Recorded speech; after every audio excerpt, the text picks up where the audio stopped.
I have always said that no one knows a man's role than the woman who stands to benefit from it. I was reminded of this personal quote when I was listening to both Myron and Orion Taraban. They were explaining that the shaming of men starts with phrases like, a real man, or be a man. They went further to explain that the shaming of men by women or society is always for the benefit of women and not men. Phrases like, be a man up, or a real man, are always followed by the defining of the man's role, which outlines behavior that ultimately benefits women.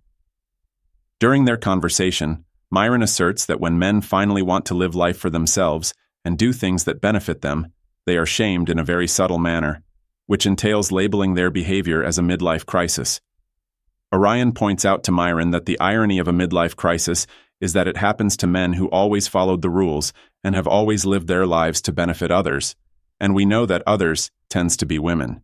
So the reason why I think certain men are subject to the midlife crisis is that it tends to afflict guys who are more rule-following, who are sacrificial, who have stepped up and done the right thing for most of their lives. Yeah.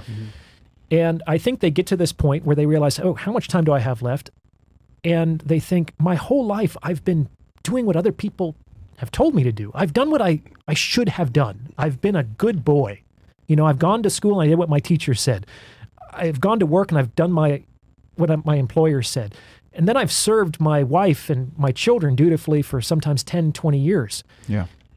And they think, well, what about me? What about me? Yeah. When do I get to live my life? When do I get to benefit from the good and the value that I'm generating for all these people around me?